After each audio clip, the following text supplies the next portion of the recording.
School পড়ুয়া যে ছেলেরা আছো ভাই, তোমরা মনে রাখো, বাপ তুমি মুসলমানের বাচ্চা, তোমার মা মুসলমান, তোমার বাবা মুসলমান। হয় দুশ্মন তোমারে ধোকা দিছে, আর নয়তো মা বাপ তোমারে ভুল সিদ্ধান্ত নিছে যে পড়া তো পড়াইলো অনেক, তো আল্লাহর কোরআন শিখাইল না, আল্লাহর কোরআন শিখাইল না। আফসুস করতে হবে। আমি আবারও বলছি, আমরা জেনারেল শিক্ষার বিরোধী না। আমি কুমিল্লা ভিক্টোরিয়া কলেজ থেকে মাস্টার্স পাস করছি, সায়েন্স বিজ্ঞান বিভাগ থেকে 1998 সালে এসএসসি দাখিল পাস করছি। সমগ্র বাংলাদেশে 1 নাম্বার হয়েছে, ফার্স্ট স্ট্যান্ড হয়েছে, আলহামদুলিল্লাহ। এই জন্য বললাম, পড়তে মানা করি না, আমার সার্টিফিকেট আমারও আলহামদুলিল্লাহ অভাব নাই, এত দিয়ে সার্টিফিকেট, কিন্তু এটা মূল বিষয় না। মূল বিষয় হলো 16 বছর তো পড়লা, 12 বছর তো পড়লা, বন্ধু আল্লাহ চিনলা না কেন? কোরআনুল কারীম পড়তে পারো না, এই ব্যর্থতা, এই লজ্জা মুসলমান হিসাবে কেমনে বয়ে বেড়াচ্ছেন? আফসোসের কথা। ওই মুসলমানের জবানের কি মূল্য, যেই জবান দিয়ে তার মালিকের নাম পড়তে পারে না? ওই জিহ্বার দরকার কি ছিল? ওই কথা বলার দরকার কি ছিল? এই পৃথিবী যারা বোবা মানুষ, বোবা, বাস্তবিক অর্থেই বোবা, তারা দুনিয়া ভোগ করে, বোবায়ও ভাত খায়, বোবায়ও ঘুমায়।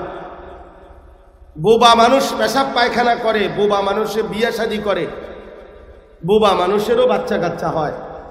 তাহলে দুনিয়া তো বোঝা গেল কথাবার্তা ছাড়াও দুনিয়া খাওয়ান যেত, মানে হেঁটে খায় কেমনে? বাকি কথাগুলো না বললেও তো দুনিয়া চালানো যাইতো বাপ, মানে বোবা মানুষ চললো কেমনে? এই জন্য দুনিয়া ভোগ করার জন্য তো কথা না বললেও চলতো, কিন্তু আখিরাতের জন্য, অনন্তকালের জন্য খোদার কসম, সেজদা ছাড়া, নামাজ ছাড়া, কোরআন ছাড়া, আল্লাহর জিকির ছাড়া এক ঢোক পানিও মিলবে না। আল্লাহ তাআলার আচরণ এখানে আর ওইখানে ভিন্ন রকম।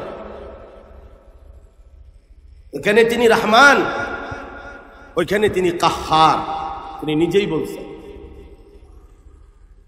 হাশরের ময়দানের কথা বলতে গিয়ে আল্লাহই ব্যবহার করছেন, আখিরাতের কথা বলতে গিয়ে, হাশরের মাঠের বয়ান করতে গিয়ে আল্লাহ নিজের ব্যাপারে বলছেন লিল্লাহিল ওয়াহিদিল কাহ্হার। আর আজকে বলছেন রহমান রহিম, আজ আমি দয়া দেখাচ্ছি, আজ আমি মায়া দেখাচ্ছি। 30 বছর নাফরমান, আমাকে সেজদা দাও নাই, আমি তবুও খাওয়াচ্ছি, এটা আমি খাওয়াইই যাব, যেহেতু আমি তোমাকে বানিয়েছি। 90 বছর আমি তোমারে খাওয়াইই যাব। এজন্য কাফের, বেঈমান, মুশরিক, নাস্তিক, মুরতাদ, আল্লাহ মানে না, সৃষ্টিকর্তা বলতে কিছু নাই, এমন বক্তব্য দেয়, এমনও হাজারো লাখো পৃথিবীব্যাপী নাস্তিক, মুরতাদ আছে না? আল্লাহ তাদেরকেও খাওয়ায়, ঘুম পাড়ায়, তাদেরকেও স্ত্রী সন্তান দুনিয়া ভোগ করতে দিছে। কুলু ওয়া তামাত্তাউ কালিলান ইন্নাকুম মুজরিমুন। আল্লাহ বলে নাফরমানি সত্ত্বেও দুনিয়া কিছু সময়ের জন্য খাও, ভোগ করো, আমি অনুমতি দিলাম। শুধু একদ্দুর কথা মনে রাখো, ওয়াইলুন ইয়াউমাইদিল লিল মুকাদ্দিবিন, তুমি মিথ্যাবাদী নাফরমান বেঈমানের জন্য সেদিন আমি আল্লাহ রেখেছি জাহান্নাম। পরে বুঝেব, অন ভাত খাও, দুনিয়া ভোগ করো, নাচ দেখো, গান দেখো, উলঙ্গ ছবি দেখো, নর্তকী দেখো, যুবক চরিত্রহীন নষ্ট হয়ে যাও, ভাতের অভাব হবে না, ভাত খাওয়াইব। ভাত তো আল্লাহ খানা আটকাইবেন, আল্লাহ একটা সেজদা না দিলেও, একবারও আল্লাহকে না ডাকলেও আল্লাহ খানা খাওয়াবে, খানা খাওয়াবে বন্ধু, দুনিয়া আটকাবে না। খানা আল্লাহ কুত্তারেও খাওয়ায়, খানা আল্লাহ কুত্তারেও খাওয়ায়, ঘুম কুত্তারও যায়, পেশাব পায়খানা কুকুরেরও হয়, যৌন চাহিদা কুকুরেরও পূরণ হয়, এজন্য কুকুরেরও বাচ্চা হয়। বাচ্চা হয় না? দুনিয়া আটকাবে না। দুনিয়া আল্লাহ জানোয়ারের চাহিদা পূরণ করলে তোমারটা পূরণ করবে না কেন? গরু ছাগল কুকুর বিড়ালের চাহিদা পূরণ হলে তোমার চাহিদা পূরণ করবে না কেন? দেখার বিষয় তো হলো আখিরাত। ऐसे रहे या वैसे रहे, वहां देखना फिर कैसे रहे। এভাবে থাকো আর ওইভাবে থাকো, দুনিয়া সুখে কিংবা দুঃখে, এর কোনোটাই স্থায়ী না। বাচ্চাদের মতো দেখবেন, আমারও ছোট বাচ্চা আছে, এই বাচ্চা 3 বছরের মেয়ে আছে আমার, এই কাইন্দা দিছে বে করে, চোখ দিয়া পানি পড়তেছে। আবার একটা কিছু দিলে, চিপস দিলে অথবা চকলেট দিলে আবার হাসে দেয়, এখান দিয়ে চোখের পানি পড়ে, এখান দিয়ে আবার হাসে। এমন না? তাই দুনিয়া মানেই এমন। এই হাসে তো মনে করতে হবে একটু পরে কাঁদবে, এই কাঁদে তো একটু পরে হাসবে। এই সুখ, এই দুঃখ, এই আনন্দ, এই বেদনা, এই রোদ, এই বৃষ্টি, এই আলো, এই অন্ধকার, এই সুস্থ, এই অসুস্থ। আমি আজকে 2 দিন আমার ভীষণ ঠান্ডা, দারুণ সর্দি ঠান্ডা। তাহলে এই নিয়েই জিন্দেগি, এই নিয়েই জীবন। তো দুনিয়া বন্ধু, হাসিটাও স্থায়ী না, কান্নাটাও স্থায়ী না, সুস্থতাটাও স্থায়ী না, অসুস্থতাটাও কি না, স্থায়ী না। কিন্তু আল্লাহর কসম, আখিরাত স্থায়ী। সেখানে হাসলে আর কেউ কাঁদবে না, সেখানে কাঁদলে আর কোনো দিন হাসবে না। ইন্নাল মুজরিমিনা ফি আযাবি জাহান্নামা খালিদুন। আল্লাহ বলে নাফরমান পাপীগণ জাহান্নামের আযাবেই থাকবে চিরস্থায়ী। লা ইউফাত্তারু আনহুম, 1 সেকেন্ডের জন্য জাহান্নামের আগুনের কখনোই কোনো বিরতি মিলবে না।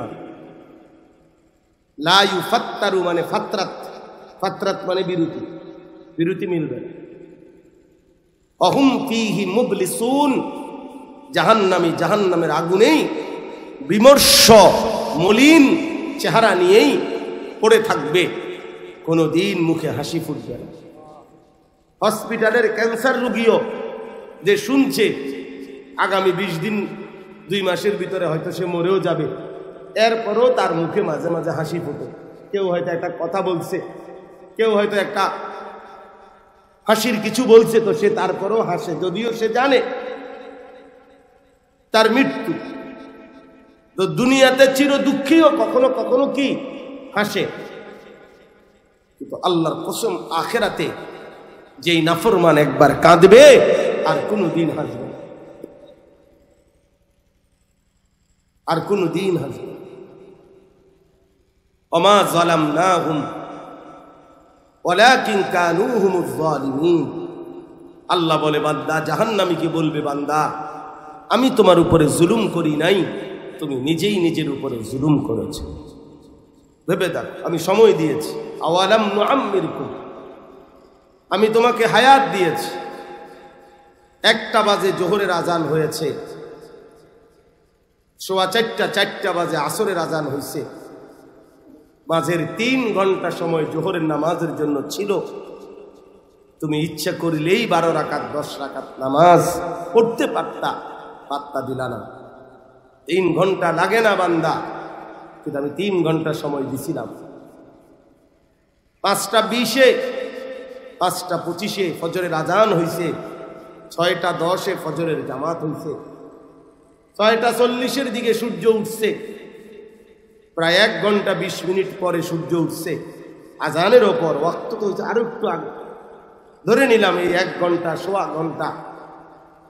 তো আমি আল্লাহ তো সোয়া 1 ঘন্টা মাত্র 4 রাকাত ফজরের নামাজ পড়বার জন্য দিছিলাম, তুমি তো পাত্তা দিলা না। 4 রাকাত ফজর পড়তে তো সোয়া 1 ঘন্টা সময় লাগে না? লাগে। তাহলে এখন আমারই কেমনে দোষারোপ করবা বান্দা? আমি কি সময় দেই নাই? আওয়ালাম নুআম্মিরকুম, আমি কি তোমাকে হায়াত দেইনি? ওয়াজাআকুমুন নাযীর, এবং আমার পক্ষ থেকে ভয় প্রদর্শনকারী বান্দা। কখনো নবী রাসূল, কখনো নবী রাসূলদের পরবর্তী উলামায়ে কেরাম ওয়ারাসাত, দুয়ারে দুয়ারে মাহফিলে ওয়াজে, মসজিদে জুম্মার বয়ানে কত আলেম উলামা প্রতিনিয়ত তোমার কাছে চিৎকার করে করে, আহাজারি করে করে বলছে যে হে আল্লাহর বান্দা, গুনাহ থেকে বাঁচো, নাফরমানি থেকে বাঁচো, জাহান্নাম থেকে বাঁচো, কবরের আযাব থেকে বাঁচো, আল্লাহর গোলামি করো, বন্দেগী করো। এইভাবে তো প্রতিনিয়ত আমি আল্লাহ তোমার কাছে আমার আখিরাতের কথাগুলো পৌঁছাইছিলাম, পৌঁছায় নাই? আপনারা আজকের আগে আর কোনোদিন ওয়াজ শোনেন না, আজকেই প্রথম। এমন একজন ভাগ্যবান আতুডান যে আজকেই জীবনের প্রথম ওয়াজ শুনতেছি। আজকেই কথা বলেন না কেন? আজকেই তাইলে? আরে আমি বক্তা নিয়ে কথা নামিয়া আমার ওয়াজ বলতেছি না, মানে আল্লাহর কথা আর শোনেন নাই, আর কেউ বলে নাই। এক বছরে 52 সপ্তাহ, 52 সপ্তাহ, তাহলে 52টা জুমার বয়ান ইমাম সাহেব করে না? আপনার এলাকায় আশেপাশে আর মাহফিল হয় নাই? তাইলে ছোটবেলার মক্তবের হুজুর আপনারে বলে নাই? কত বক্তা, কত পীর মাশায়েখ বুজুর্গ উলামা আউলিয়া বলে নাই? কই আমাদের দিক কোনোটাই কানে গেল না। যুবক ছেলেরা তোমরা মনে করছো মোবাইলটাই তোমাদের শেষ জিন্দেগি। প্রিয় বন্ধু, মনে রাখো, মোবাইল একদিন ছিল না, এই ফেসবুক ইউটিউব এক সময় ছিল না, আল্লাহর কসম অল্প সময়ের ব্যবধানে থাকবেও। আমি তো ফিতাওয়ালা ক্যাসেট দেখছি, এখন নাই। আমি চ্যাপ্টা চ্যাপ্টা সিডি ক্যাসেট দেখছি, পাতলা, কই এগুলো এখন নাই। টেলিগ্রাফ দেখছি, কই এগুলো তো এখন প্রচলন নাই। ডাকপিয়নের চিঠি, আমরা তো ছাত্র জীবন চিঠি দিয়েই বাড়িতে খোঁজখবর আসা যাওয়া করতো, কই এগুলোর তো এখন প্রচলন নাই। ল্যান্ড ফোন, TNTর টেলিফোন, তো এগুলোর তো এখন কোনো প্রচলনই নাই, একেবারেই সামান্য হইতে পারে, বলতে গেলে নাই বলা চায়। এই মোবাইলটাও তো নাই। আমার মতো 2-4 জন বেউকুফ ছাড়া, হ্যাঁ কিছুটা ভদ্রলোক যারা বিবেকবান, তারা তো সবার বড় মোবাইল। আমার মতো অচল অপদার্থ কিছু লোক হয়তো এইগুলো এখন ব্যবহার করি আমরা, এগুলো তো চলে না। তাইলে প্রিয় বন্ধু, আমার জীবনে তো আমি এগুলো দেখলাম, এখন নাই। তাহলে আমার বয়স কত জানেন? 230। জানেন না? আমার বয়স হলো 250। তাহলে এগুলো দেখছিলাম আমি 250 বছর আগে, নাকি? আমার বয়স 44। 1981 সালে অক্টোবর মাসে আমার জন্ম। তাহলে 44 বছর আমার বয়স শুরু। তাহলে আমার 44 বছরের ব্যবধানে আমি এত কিছু দেখলাম, এখন নাই। আর আমার আঙ্কেলের বয়স কত বেশি আমাদের চাইতে, আমার 70-এর ঊর্ধ্বে তো হবে মনে হয়। তাইলে আপনার এই সামান্য 40 বছরের ব্যবধানে তো দোস্ত এগুলো চলে গেছে, নাই। আগামী 30 বছরের ব্যবধানে দেখবা তোমার এই প্রযুক্তিগুলোও নাই। কোনোভাবেই বন্ধু প্রযুক্তির উপরে ভরসা করতে নাই, আল্লাহর উপরে ভরসা করা। আজকের পৃথিবী চোখে আঙ্গুল দিয়ে দেখায় দিছে পৃথিবীর সর্বাধুনিক প্রযুক্তির অধিকারী, সর্বাধুনিক প্রযুক্তির অধিকারীরাও চূড়ান্তভাবে মহান আল্লাহ পাকের কাছে ব্যর্থ। আল্লাহ ধরলে সারা পৃথিবীর শক্তিধর দাবিদার তারাও ব্যর্থ। আমেরিকার চোখে আঙ্গুল দিয়ে মহান আল্লাহ দেখায় দিছে যে বছরের পর বছর যে বেঈমানরা কোটি কোটি মার্কিন ডলার সহযোগিতা করে, ইসরায়েলকে সহযোগিতা করে ফিলিস্তিন আগুনে জ্বালাইছে, গাজার প্রতি ইঞ্চি মাটি যারা আগুনে পুড়ায় দিছে, জ্বালায় দিছে, আমার লাখো মা বোন এতিম করে দিছে যারা, মহান আল্লাহ পাক বলে দেখো শুধু আমি একটু দেখাইলাম, আমি রবের একদিনের 2 দিনের আগুন একটি স্টেট ক্যালিফোর্নিয়া, লস অ্যাঞ্জেলস, পৃথিবীর সবচেয়ে বেশি নোংরামি, পৃথিবীতে অসভ্যতার সূতিকাগার, উলঙ্গতা, বেহায়াপনা, নোংরামি, অস্থিরতা, জিনা, ব্যভিচার, সমকামিতা, অবৈধ যত আকাম কুকাম সমস্ত কিছুর মেন কেন্দ্রভূমি হলো এই লস অ্যাঞ্জেলস, এই হলিউড। সারা পৃথিবীতে অসভ্যতা প্রচার প্রসারের মেন কারিগর, নেপথ্য নায়ক এরা। আল্লাহ তাআলা হাজার হাজার কোটি কোটি মার্কিন ডলারের বাড়ি ঘর পুরাইয়া ছাই করে দিছে, ছাই করে দিছে। মালিক দেখাইছে ইন্না বাতশা রাব্বিকা লাশাদীদ। আল্লাহর ধরা বড় শক্ত ধরা, আল্লাহর ধরা বড় শক্ত ধরা, আল্লাহর ধরা বড় শক্ত ধরা। যাহারাল ফাসাদু ফিল বাররি ওয়াল বাহর বিমা কাসাবাত আইদিন নাস। আল্লাহ বুঝে জমিনে কিংবা পানিতে যেখানেই যত মুসিবত, ফাসাদ, বিশৃঙ্খলা, সব তোমাদের গুনাহের কামাই, তোমাদের হাতের কামাই।